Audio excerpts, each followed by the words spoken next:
네, 여러분 안녕하십니까. 예리한 시각 예민수 앵커입니다. 그야말로 안녕하지 못한 날입니다. 코로나 사태에 따른 사망자가 늘어나고 확진자가 늘어나면서 오늘 월요일 주가가 하락할 걸로 예측을 했었습니다. 2100선을 테스트할 가능성이 있다는 얘기를 아침에 했지만 설마 2100선이 순간적으로 깨질까라고 생각을 했는데요. 예, 오늘 무시무시했습니다. 코스피가 2079의 장을 마쳤죠. 무려 83.8포인트가 하락했고요. 비율로 보면 낙폭으로 보면 3.87%니까 예, 급락, 일부 언론에서는 폭락이라는 말을 쓸 수 있을 정도의 상황입니다. 그러게요. 시장이 물론 불안하긴 했지만 생각했던 것보다 더 빠졌죠. 항상 투자자들은 과민 반응한다는 것을 시장이 오늘 그대로 보여줬는데요.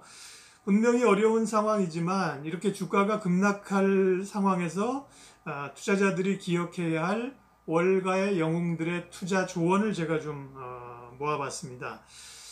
길게 보면 주식시장은 대공황 때부터 해서 우리 IMF 리먼 사태까지 굴곡이 얼마나 많았겠습니까? 미국에 있는 월가의 전설적인 투자자들도 그야말로 산전수전 다 겪었는데요. 그 가운데 우리가 알만한 기억될 만한 분들의 이야기를 이렇게 주가 급락 시에 곰씹어 볼 필요가 있습니다. 제가 몇 분의 얘기를 정리해 봤는데요. 먼저 두려움에 빠져서는 한 푼도 벌 수 없다. 짐 크레이머의 얘기입니다. 미국 CNBC의 유명한 방송인이고 실제 이분은 펀드 매니저 출신으로 투자를 했었던 실전 경험이 있는 그 매니저죠. 사실은 매매 이런 곳에 관심이 있는 짐 크레이머인데요. 짐 크레이머가 이렇게 얘기합니다. 두려움에 빠져서는 한 푼도 벌 수 없다. 사람들은 패닉에 빠지면 일단 매도하고 그 상황에서 달아나고 싶어 한다는 거죠. 그래서 팔아버리면 최악의 수렁에서 벗어났다, 지긋지긋하다 이런 시원한 감정은 생기지만 고통이 사라졌다고 안도는 하겠지만 그것이 잘못됐다는 걸 확인하는데 그리 오랜 시간이 걸리지 않는다는 겁니다.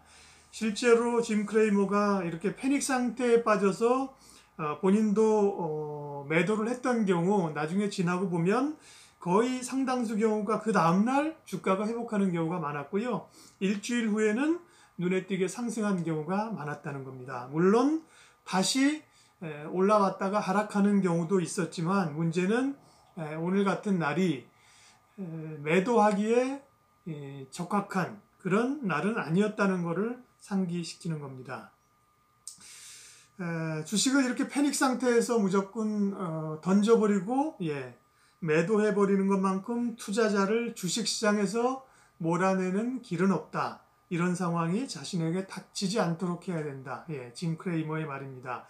그러니까요, 피터 린치도 예전에 그런 얘기를 했습니다. 피터 린치는 좀 다른 얘기인데요. 피터 린치는 지난번에 이제 주가가 오를 경우에 수익이 났다고 팔아버리고 났는데 나중에 몇 개월 지나서 이걸 점검해보면 자신이 이 좋은 주식인 경우 조금 더 보유하고 있었다야겠다는 것을 확인하는 경우가 많았습니다. 더 올랐다는 거죠. 짐 크레이머는 어쨌든 간에 공포에 빠져서 두려움에 빠져서 일단 던지고 나면 조금 지나고 나면 제자리를 찾는 경우가 상당히 많았다는 거죠.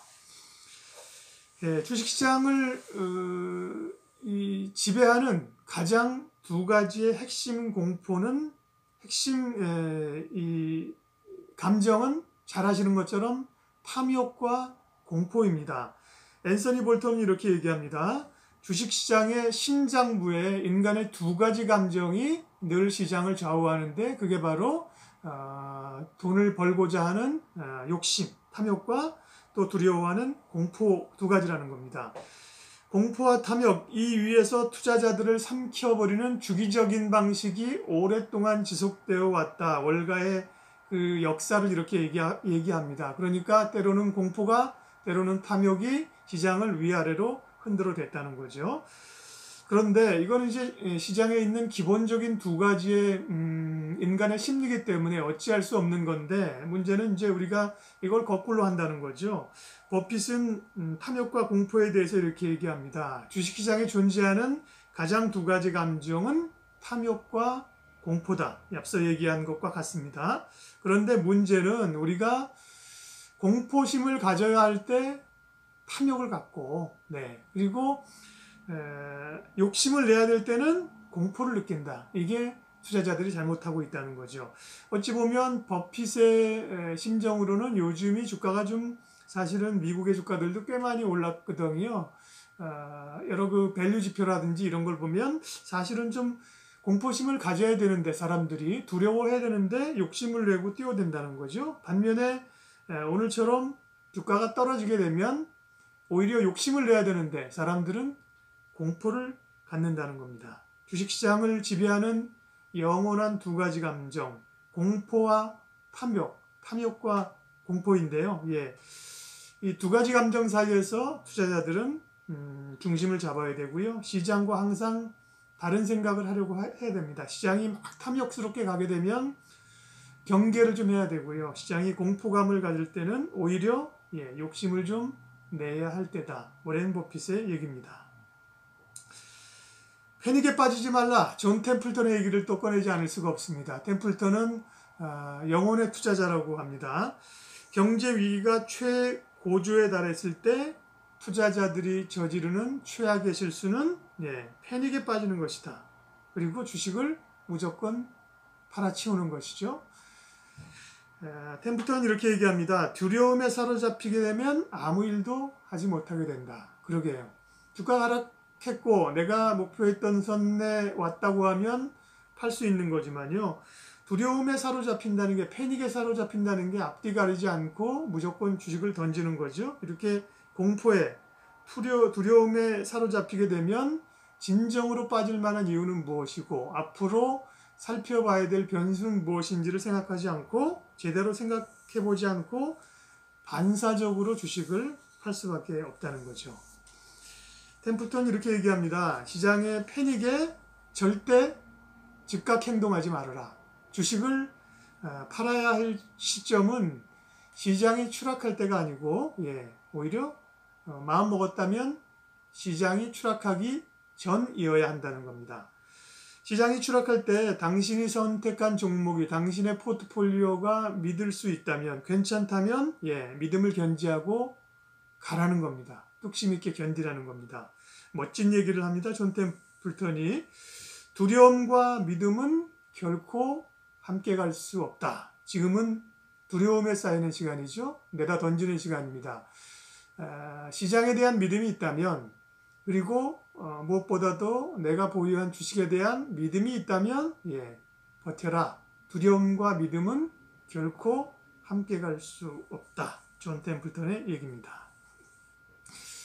피터 린치도 주가 하락기에 투자자들이 어떻게 해야 되는지에 대해서 아주 주옥같은 얘기를 합니다. 피터 린치는 이런 얘기를 했습니다. 주식시장이 급락하는 것은, 그런 일은 미국의 1월의 미네소타의 날씨와 같은 것이다. 미국에 안 살아봐서 모르겠지만 아마 미네소타가 추운 지역인 것 같죠. 그러니까 눈보라가 몰아치고 추운 것은 주식시장에 이상적인 일이 아니라, 이례적인 일이 아니라 늘 있을 수 있다는 얘기입니다. 물론 지금처럼 급락하는 상황이 자주 나오진 않고요. 투자자들이 분명히 놀랄 만한 하락이긴 하지만 분명히 과거에도 주가 하락은 있었고 지금도 나타났고 미래에도 있을 수 있다는 겁니다. 그러니까 대비만 잘 되어 있다면 1월의 눈보라 같은 그런 상황들이 투자자들을 심각한 타격을 주진 않을 수 있다는 겁니다. 주가 하락은 오히려 공포에 사로잡혀서 폭풍우 치는 시장을 빠져나가려는 투자자들이 내던지는 좋은 종목을 살 수 있는 기회가 된다. 피터 린치의 시각입니다. 부정적인 소식과 걱정거리는 늘 있기 마련이다. 주식을 정말 팔려고 한다면 이런 외부 환경에 따라서 파는 게 아니라 당신이 가지고 있는 기업이 정말 펀더멘털에 심각한 이상이 생겼을 때 그때는 팔아라. 그렇지만 지금처럼 외부 악재에 의해서 주식을 팔 필요는 없다. 세상이 무너질 것 같다는 이유로 주식을 팔지는 마라. 피터 린치가 그런 얘기를 했고요. 피터 린치의 책을 보면 이와 관련해서 아주 정말 뒤로 넘어갈 만한 얘기를 하게 됩니다. 피터 린치가 이런 얘기를 합니다. 나는 기업들이 성장하리라고 믿는다. 미국이 무너질 거라고 생각하지 않는다. 그러면서 이런 얘기를 합니다.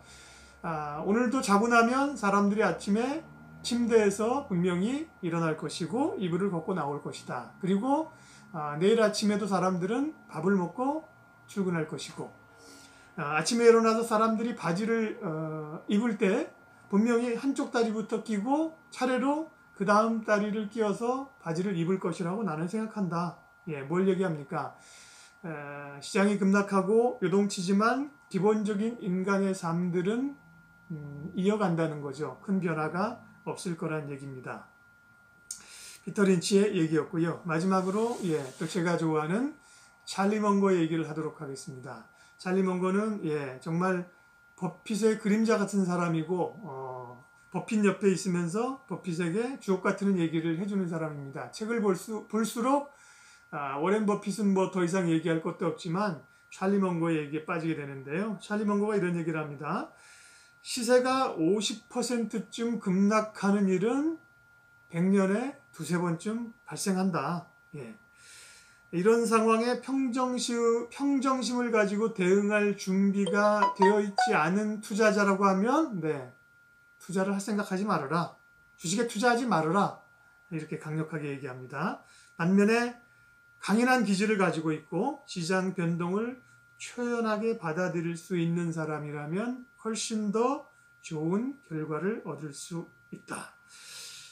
물론 주가가 50%나 급락하는 일은 두려운 일이죠. 우리 시대에는 한 2번 정도 있었다고 봐야죠. IMF 때 그런 일을 우리가 한번 겪었고요. 그리고 2008년 리먼 사태 때 그런 일을 겪었습니다. 미국 투자자들은 찰리 먼거나 워렌 버핏 같은 사람들은 또 대공황을 겪었겠죠. 벤저민 그레이엄 같은 사람은요. 그러나 템플턴도 마찬가지입니다. 두려워하지 말라는 겁니다. 어차피 우리가 100년을 살 건 아니지만 투자하면서 이런 일들을 몇 번씩 겪게 되거든요. 그러면서 결국 중요한 것은 두려움과 공포에 휩싸이지 말라는 겁니다. 시장에 대해서 늘 긴장하고 경계할 필요는 있지만 두려움에 쌓이게 되면 두려움이 우리를 공포로 내밀고 이성을 마비시켜서 결정을 할 수 없게 한다는 거죠. 물론 오늘의 주가 급락이 오늘로서 끝날지 아닐지는 모르겠으나 결국 투자자들은 이 시기를 견뎌야만 합니다. 분명한 것은 사실은 조금의 시간이 지나고 나면 그때가 결코 주식을 살 때인지는 잘 모르겠으나 팔 때는 아니었다는 것을 투자자들은 또 한번 느끼게 될 겁니다. 주가 급락 시 기억해야 될 월가의 영웅들이 전하는 오늘의 조언을 전해드렸습니다. 상당히 혼란스럽고 어려운 상황이고 그렇긴 하지만 오랫동안 투자하면서 성공한 투자자들의 이야기가 가슴을 쓸어내리는 오늘 투자자들에게 도움이 되기를 바라는 마음으로 전해드렸습니다. 부디 현명한 투자자가 되십시오, 여러분. 고맙습니다.